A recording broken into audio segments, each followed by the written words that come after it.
देश की करोड़ों जनमानस की आस्था का केंद्र आदिकाल से रहा है, या यूं कह लें कि त्रेता युग से रहा है यह तीर्थ स्थल। इस परिसर में, जिसका वर्तमान परिक्षेत्र लगभग 10 एकड़ का है, इस परिसर में लगभग 52 मंदिर हैं, जिसमें बहुत सारे इस समय मौजूद नहीं हैं। 18 मंदिर के आसपास यहाँ सही अवस्था में हैं। शेष मंदिर या तो ढह चुके हैं या जमींदोज हो चुके हैं, या उन मंदिरों के ऊपर उन्हें ढहाकर यहाँ अतिक्रमणकारियों और अवैध कब्जाधारियों ने अपना कब्जा जमा लिया है। या ये बता देना उचित होगा कि वर्तमान में इस मंदिर के आधे परिक्षेत्र पर अतिक्रमणकारियों और भूमाफियाओं का अवैध कब्जा है। यह मंदिर पुजारी प्रथा के अंतर्गत संचालित रहा है। पुजारी प्रथा में सदल दास गोसाई, बलदेव दास गोसाई, सरजू दास और उसके बाद उनके चेला लाल दास होते हैं, जो रेवेन्यू रिकॉर्ड के अनुसार 1365 फसली तक यहाँ का कार्यभार संभालते हैं। लाल दास के 1365 फसली में फरार हो जाने के बाद यह संपूर्ण संपत्ति लावारिसों की स्थिति में हो जाती है। हालांकि विधि की स्थिति जो इस मंदिर की उस समय बनी वो यह थी कि लाल दास जब फरार हो गए तो यह पूरा का पूरा मंदिर परिसर राज्य सरकार में निहित हो गया। लेकिन दुर्भाग्य से प्रशासनिक उदासीनता के कारण इस तरफ लोग ध्यान नहीं दे पाए और यह तीर्थ स्थल उजाड़ होने की स्थिति में धीरे धीरे करके पहुंच गया। एक लूट जैसी मच गई इस स्थल को लेके। जैसे कहा जाता है कि राम नाम की लूट मची है, लूट सको तो लूट, तो यहाँ पर सूरजकुंड धाम की लूट मची है, लूट सको तो लूट वाले हालात हो गए। कुछ लोग घुस गए यहाँ के मंदिरों में। आप देख सकते हैं यहाँ का हनुमान मंदिर है जो अवैध कब्जे का शिकार है, जिसमें 7-8 धर्मशालाएँ हैं, लेकिन वो सब किराए पर चलते हैं और वहाँ एक अत्याचारी टाइप के व्यक्ति ने अपना अवैध कब्जा जमा लिया है। यही स्थिति शिव मंदिर की है, यही स्थिति अन्य सारे मंदिरों की है। क्षेत्र के नागरिकों ने काफ़ी संघर्ष किया, लंबे समय से इसको लेके संघर्ष चलता रहा। सब पहली बार संघर्ष हुआ 1968 में। 1968 में उस समय तत्कालीन गोरखपुर के जो चेयरमैन थे आदरणीय लक्ष्मी शंकर खरे जी, श्रद्धेय लक्ष्मी शंकर खरे जी, जो हम सब के बीच तो नहीं है, सूक्ष्म मार्गदर्शक सत्ता के रूप में भले ही हमारे बीच विद्यमान हो, लेकिन उन लक्ष्मी शंकर खरे के निर्देशन में शहर के तमाम सारे जमींदारों और रईसों ने 1959 में इस मंदिर के उद्धार का संघर्ष छेड़ा था, जिसमें तत्कालीन प्रशासन ने इसे 145 के अंतर्गत जब्त किया और 146 में इसका सीमांकन हुआ। इसके सीमांकन में उत्तर तरफ रेल लाइन, पूरब तरफ सड़क, उत्तर तरफ मुख्य सड़क माधोपुर मार्ग, दक्षिण तरफ रेल लाइन, पूरब तरफ क्रॉसिंग सड़क और पश्चिम तरफ रामलाल बाग, ये इसकी सीमा निर्धारित हुई। और इस स्थल की ऐतिहासिकता को स्वयं यहाँ गोरखपुर के न्यायिक मजिस्ट्रेट ने स्वीकार किया और उस आधार पर इसको रिलीज़ किया। धीरे धीरे कुछ समय तक यहाँ व्यवस्थाएं ठीक ठाक चलती रही, लेकिन फिर बदतर स्थिति का एक दौर आया। उस दौर में उत्तर प्रदेश के मुख्यमंत्री बने स्वर्गीय वीर बहादुर सिंह जी। वीर बहादुर सिंह से इस क्षेत्र के लोगों ने अनुरोध किया कि आप चलिए, एक तीर्थ स्थल आखिरी सांसें गिन रहा है, समाप्त होने की ओर है। वीर बहादुर सिंह जी संवेदनशील मुख्यमंत्री थे और विशेष करके गोरखपुर के मसलों पर वो अत्यधिक संवेदनशील रहा करते थे। वीर बहादुर सिंह ने यहाँ का स्थलीय निरीक्षण किया 1986 में। 86 में स्थलीय निरीक्षण करने के बाद यही वो स्थल है जहाँ मुख्यमंत्री ने इसे पर्यटक स्थल घोषित किया और मुख्य सचिव को निर्देशित किया उत्तर प्रदेश सरकार के कि इस तीर्थ स्थल का व्यापक पर्यटन विकास किया जाए और इसे विश्व फलक पर ले आया जाए। मुख्यमंत्री वीर बहादुर सिंह के आदेशानुसार प्रदेश सरकार में गंभीर कवायद हुई और कई चरणों की करोड़ों की सौंदर्यीकरण योजना बनी। प्रथम चरण की सौंदर्यीकरण योजना जो लगभग 60 लाख से ऊपर के लागत की थी, उसके अंतर्गत सरोवर का पक्का चबूतरा, पार्क का निर्माण, सरोवर के विभिन्न मंदिरों का सौंदर्यीकरण कार्य, चारों तरफ चबूतरे के निर्माण का कार्य और सरोवर के मध्य में जो मंदिर है, जो अति प्राचीन मंदिर था, उसके पिलरों के सुदृढ़ीकरण का कार्य संपन्न हुआ। संयोग से वीर बहादुर सिंह प्रदेश से केंद्र की राजनीति में चले गए और उनके द्वारा शुरू की गई लगभग सारी योजनाएं दम तोड़ गई या यूँ कह लें कि अधर में लटक गई। इसी के साथ सूर्यकुंड धाम के दुर्भाग्य का एक नया दौर शुरू हुआ। गोरखपुर में ज़मीनों की कीमत बढ़ी, इस इलाके की भी ज़मीनों की कीमत बढ़ी। पूरे शहर के भूमाफियाओं को यह मंदिर नहीं दिखता था, यह एक बड़ी जायदाद दिखती थी सैकड़ों करोड़ की भू माफियाओं ने यहाँ दौड़ लगा दी और जिसको जहाँ समझ में आया उन्होंने अपना कब्जा किया। राजस्व कर्मियों से, तहसील कर्मियों से मिल के फर्जी ढंग से अपने नाम चढ़वाए और उसके बाद इनकी खरीद बिक्री शुरू हुई। पूरी एक योजना बनी, एक साजिश, एक बड़ी साजिश कि इस मंदिर के वजूद को समाप्त कर दिया जाए। मंदिर का वजूद तब तक नहीं समाप्त हो सकता था जब तक सरोवर न समाप्त होता, जब तक यहाँ के मंदिर ढह नहीं जाते। एक एक करके कई सारे मंदिर, लगभग 32 मंदिर जो आकलन में है वो ढहाए गए। यहाँ कोई मुगल आक्रमणकारी नहीं था, कोई मुगल आक्रांता नहीं था। इस क्षेत्र के यानी गोरखपुर क्षेत्र के इस क्षेत्र के तो किसी भी व्यक्ति ने यहाँ कब्जा और अवैध अतिक्रमण नहीं किया, लेकिन गोरखपुर क्षेत्र के दूर दराज के लोग जो भू माफियाओं के इशारे पर यहाँ आके मंदिरों को खामोशी के साथ रात बिरात तोड़ने लगे, ढहाने लगे, उन मंदिरों पर अपने टिन सेट डाल दिए, आदि आदि विभिन्न तौर तरीकों से यहाँ पर कब्जा किया गया। सरोवर का पीछे का हिस्सा साजिश के अंतर्गत रात में चुपचाप काट दिया गया, किसी को कानो कान खबर नहीं लगी। सरोवर का पानी धीरे धीरे करके ख़त्म हो गया। सरोवर के पश्चिमी हिस्से से सरोवर की पटान शुरू हो गई और उसे मट्टी डालकर, कबाड़ा डालकर पाटा जाने लगा। इसी दौरान हम नौजवानों ने, जो अपनी नौजवानी के अभी प्रारंभिक दौर में थे, इसे आप शैशवावस्था कह सकते हैं, यहाँ हम लोग कभी कभी अपने परिजनों के साथ पूजा पाठ करने आते थे, अपने पिताजी के साथ पूजा पाठ करने आते थे विशेष त्योहारों पर। तो हम लोगों को खटका कि आखिर इतनी बड़ी जगह, इतना बड़ा सरोवर, आखिर ये क्यों समाप्त हो रहा है, क्यों ये अस्तित्व विहीन हो रहा है, क्यों नहीं एक समृद्ध मंदिर की तरह यह स्थापित हो पा रहा है, या वर्तमान मौजूदा जो इसका स्वरूप है वो क्यों उस तरीके से नहीं हो पा रहा कि इसकी गरिमा सुरक्षित रहे। इसी को लेके एक समूह तैयार हुआ सूर्यकुंड धाम विकास समिति के रूप में। इस क्षेत्र के नौजवानों का एक बड़ा समूह तैयार हुआ और इस मंदिर को लेकर चरणबद्ध ढंग से आंदोलन शुरू हुआ। इस मंदिर को बचाने का, यहाँ से अतिक्रमण हटाने का, यहाँ से अवैध कब्जा हटाने का, इस मंदिर के सौंदर्यीकरण का और साथ साथ इसे जो यहाँ पर कुव्यवस्था है उससे मुक्ति का एक आर पार का संघर्ष शुरू हुआ। संघर्ष चलता रहा। इस दौरान दर्जनों बार रेल चक्का जाम हुए, धरना प्रदर्शन हुए, घेराव हुआ जिलाधिकारी का, तालाबंदी हुई। तमाम धीरे धीरे आंदोलन उग्र रूप लेने लगा। वर्ष 2000 में मैं उस समय अपने साथियों के साथ यहीं इसी सूर्य भगवान के मंदिर पर अनशन पर बैठा था।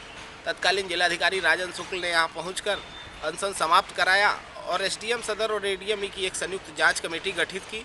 जांच कमेटी में यह स्पष्ट उभर कर आया यह तथ्य कि यह स्थल लाल दास के फरार हो जाने के बाद पूरा का पूरा मंदिर परिसर राज्य सरकार में निहित सार्वजनिक धार्मिक संपत्ति है। यह राज्य सरकार के नियंत्रण में है। अब तक राज्य सरकार ने इस पे करोड़ों रुपए इस स्थल के सौंदर्यीकरण पर खर्च किया है। सरकार की लिस्ट में यह पर्यटन स्थल के रूप में दर्ज है और इसे प्रशासनिक नियंत्रण में लेके इसके गरिमा की रक्षा का कार्य होना चाहिए, ऐसा अभिमत तत्कालीन जिला शासकीय अधिवक्ता राजस्व रत्नेश्वर प्रसाद शुक्ल और विभिन्न प्रशासनिक अधिकारियों ने जिलाधिकारी के द्वारा इस मुद्दे पर बुलाई गई बैठक में व्यक्त किया, जिस पर जिलाधिकारी श्री राजन शुक्ल ने एक गंभीर कदम उठाया। सबसे पहले उन्होंने मंदिर में जो जितने फर्जी नामांतरण थे, उल्टे सीधे ढंग से जिन लोगों ने तहसील कर्मियों और राजस्व कर्मियों को मिला के दर्ज करा लिए थे, वह सारे नामांतरण निरस्त हुए। अंत में जिलाधिकारी राजन शुक्ल ने सूर्यकुंड धाम मंदिर और परिसर की समुचित व्यवस्था का नोडल अधिकारी नगर मजिस्ट्रेट को नामित किया। यहाँ से प्रशासनिक कदम इस मंदिर को लेके गंभीर प्रशासनिक कदम बढ़ने शुरू हो गए। नोडल अधिकारी का मतलब आप रिसीवर समझ सकते हैं। नोडल अधिकारी का मतलब यहाँ का प्रभारी अधिकारी, यानी प्रशासन ने सांकेतिक रूप से ही सही इस स्थल को अपने नियंत्रण में वर्ष 2000 में ले लिया। उसके बाद तत्कालीन जिलाधिकारी का स्थानांतरण हो गया। दुर्भाग्य से यह कार्य योजना जो उनके द्वारा चलाई जा रही थी अधर में लटक गई। 2007 में यहाँ एक साजिश के तहत यहाँ के अतिक्रमणकारियों और अवैध कब्जाधारियों, जिनकी निगाहों में यह सरोवर खटकता था, जिनकी निगाहों में इस सरोवर की मछलियाँ खटकती थी, जिनकी निगाहों में इस स्थल का पुनरुद्धार जो हम नौजवानों के प्रयास से और क्षेत्र की जनता के अपार सहयोग, जनप्रतिनिधियों के समर्थन से चल रहा था। 1993 से 93 में सूर्यकुंड धाम विकास समिति का गठन हुआ था। उसमें काफ़ी लोगों ने सहयोग किया और धीरे धीरे करके वो चीज़ें गतिमान होने लगी लेकिन ये चीज़ें उन लोगों को खटक रही थी जो अराजक तत्व इस स्थल को समाप्त कर सैकड़ों करोड़ रुपए बना लेने का, बैंक बैलेंस करने का सपना देखते थे, उन्हें खटक रही थी। और उन लोगों ने यहाँ पर विभिन्न तरीके की गड़बड़ियाँ पैदा करने के साथ साथ सरोवर में वर्ष 2007 में एक काली रात जहर डाल दिया गया। उद्देश्य था हजारों बेजुबान और बेगुनाह मछलियों की जान लेना। अपने उद्देश्यों में एक हद तक वो सफल भी रहे। सैकड़ों मछलियों की मौतें हुई। यह एक बड़ा स्कैंडल बन गया 2007 में, की गूंज उत्तर प्रदेश की सरकार तक सुनाई दी, विधानसभा तक यह मामला गूंजा, पूरे शहर का जन सैलाब यहाँ उमड़ पड़ा। मीडिया ने भी इस मुद्दे को काफ़ी प्रमुखता से पूरे देश और दुनिया में उछाला। उसके बाद उत्तर प्रदेश सरकार हरकत में आई। तत्कालीन मुख्यमंत्री बहन मायावती जी ने राजेश त्रिपाठी जी, जो उस समय धार्मिक कार्य विभाग के, जो राज्य सरकार का धार्मिक कार्य विभाग है, उसके राज्य मंत्री थे स्वतंत्र प्रभार के, राजेश त्रिपाठी को शासन का प्रतिनिधि, मुख्यमंत्री का प्रतिनिधि बना के इस तीर्थ स्थल पर भेजा। राजेश त्रिपाठी ने यहाँ आकर एक उच्च स्तरीय जांच का आदेश दिया, सारे अतिक्रमण और अवैध कब्जे हटाने का आदेश दिया उन्होंने, और प्रदेश के मुखिया की भावनाओं से यहाँ की जनता को, गोरखपुर शहर के श्रद्धालुओं को, जनमानस को, पूर्वांचल के लोगों को अवगत कराया। उस समय यहाँ नोटिस जारी किया गया प्रशासन के द्वारा 72-73 लोगों को, जो भी अतिक्रमण और अवैध कब्जा किए थे। प्रशासन की ओर से एडीएम सिटी ने एक आदेश जारी कर यह नोटिस दी इन सारे लोगों को कि लाल दास के फरार हो जाने के बाद यह संपूर्ण संपत्ति राज्य सरकार में निहित हो चुकी है। ऐसे में आप अपना अतिक्रमण और अवैध कब्जा हटाकर कब्जा राज्य सरकार दे दें। नोटिस जारी हुई। 15 दिनों में इन लोगों से जवाब मांगा गया। दुर्भाग्य से पिछली कार्य योजनाओं की तरह यह योजना भी अधिकारियों के स्थानांतरण और राजनीतिक उठापटक के बीच अधर में लटक गई। आंदोलन इस दौरान सूर्यकुंड धाम विकास समिति के नेतृत्व में स्थानीय नागरिकों का आंदोलन चलता रहा। वर्ष 2010 में तत्कालीन मंडलायुक्त पीके मोहंती जी यहाँ आए। दीपदान का कार्यक्रम था। पीके मोहंती जी यहाँ आए। मोहंती साहब से हम लोगों ने अनुरोध किया कि सर, इस तीर्थ स्थल को बचा लीजिए, वरना इसे बहुत सारे लोग समाप्त कर देना चाहते हैं। इसे वो एक जायदाद के रूप में देखते हैं, इसे मंदिर और धर्म स्थल के रूप में नहीं देखते। पीके मोहंती एक संवेदनशील मंडलायुक्त थे। उन्होंने हम सब की बातों को बड़े गौर से सुना और उसके बाद उन्होंने बुलाया। फिर वहाँ उनके ऑफिस में वार्ता हुई। एक जांच कमेटी उन्होंने तत्कालीन ज्वाइंट मजिस्ट्रेट जीएस नवीन कुमार और तहसीलदार सदर की बनाई और कहा कि इस दौर में इस पर कार्रवाई होनी चाहिए। बहुत सारे ऐसे दौर गुजर गए जब जांच कमेटियां गठित हुई, कार्रवाई भी आगे बढ़ी, लेकिन वो कार्रवाई अधर में लटक गई। इस बार ऐसा नहीं होना चाहिए। ज्वाइंट मजिस्ट्रेट जीएस नवीन कुमार ने इस स्थल का निरीक्षण किया और नवीन कुमार ने एक आर्किटेक्ट नियुक्त किया। पूरे इस परिसर का एक नक्शा बनाया। आर्किटेक्ट मॉडल तैयार किया। ज्वाइंट मजिस्ट्रेट जीएस सूर्यकुंड धाम विकास समिति और बाकायदे उसको मीडिया में जारी किया और यह उद्घोषणा की कि यहाँ पर व्यापक सौंदर्यीकरण किया जाएगा, वैश्विक सौंदर्यीकरण किया जाएगा, विश्व-स्तरीय सौंदर्यीकरण किया जाएगा और इसे यहाँ कोणार्क जैसा सूर्य मंदिर, यहाँ ध्यान केंद्र, यहाँ पार्क और यहाँ इस तरीके की अंतर्राष्ट्रीय स्तर की उच्च स्तरीय सुविधाएं मुहैया करा के और इसे विश्व पर्यटन केंद्र के रूप में विकसित किया जाएगा। भारत के इतिहास में शायद पहली बार ऐसा हुआ था कि किसी आईएएस अधिकारी ने, जो एक प्रशासनिक पद पर तैनात हो, और उसने बाकायदे यह घोषणा की मीडिया में कि इसे विश्व पर्यटन केंद्र के रूप में विकसित किया जाएगा। अतिक्रमण और अवैध कब्जों को लेकर निर्णायक कार्रवाई के अंतर्गत उन्होंने एक बार जन सुनवाई भी बुलाई सारे अतिक्रमणकारियों और अवैध कब्जाधारियों की। वहाँ ज्वाइंट मजिस्ट्रेट ने सारे तथ्यों को इन लोगों के समक्ष रखा। अंततः यहाँ के अतिक्रमणकारी और अवैध कब्जादारी स्वेच्छा से अपना अतिक्रमण हटाने को तैयार हो गए। उन्होंने वहाँ लिख के दिया ज्वाइंट मजिस्ट्रेट को कि स्वेच्छा अतिक्रमण और अवैध कब्जा हटाने को तैयार हैं।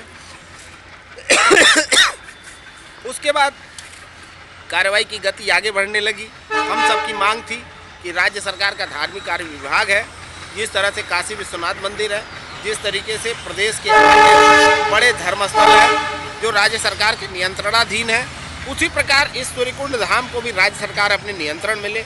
अधिग्रहण की भी कार्रवाई प्रशासन की ओर से प्रारंभ कर दी गई, लेकिन दुर्भाग्य से ज्वाइंट मजिस्ट्रेट का स्थानांतरण होने के कारण यह पूरी प्रक्रिया मंद गति का शिकार हो गई, या यूँ कह लें लगभग अधर में लटक गई। उसके बाद हम लोग का आंदोलन इस तीर्थ स्थल को लेकर जारी रहा। इस समय हम लोग हर रविवार श्रमदान सत्याग्रह कर रहे हैं। आज श्रमदान सत्याग्रह का ही दिन है। हम 57वां श्रमदान सत्याग्रह है। आज 57 हफ्तों से यह लगातार चल रहा है। यह इस मंदिर के उद्धार का निर्णायक आंदोलन है। यहाँ आते हैं, हम सब झाड़ू लगाते हैं, साफ सफाई करते हैं, और साथ साथ आम नागरिकों को भी, यहाँ सारे नागरिक संडे को सुबह आते हैं। सब लोग स्वेच्छा से अपनी मर्जी से झाड़ू यहाँ पर लगाते हैं, यहाँ साफ सफाई करते हैं, और साफ सफाई करने के बाद संकल्प व्यक्त करते हैं इस तीर्थ स्थल के उद्धार का। आपको बता दें कि यह तीर्थ स्थल, इसे समाप्त करने वाली ताकतों ने तो यहाँ के सारे पर्व और त्यौहार भी जमींदोज कर दिए थे। 1993 में पहले हम लोगों ने यहाँ छठ शुरू कराई, त्योहारों के पुनर्जीवन का कार्य शुरू हुआ। छठ में आज लाखों का जन सैलाब उमड़ता है। यहाँ दीपदान जैसा दीपावली के अगले दिन 1.25 लाख दीपों का दीपदान होता है, जो हालांकि यहाँ की सूरजकुंड धाम की परंपरा अनुसार ये प्राचीन काल में सतियों को समर्पित रहा है दीपदान।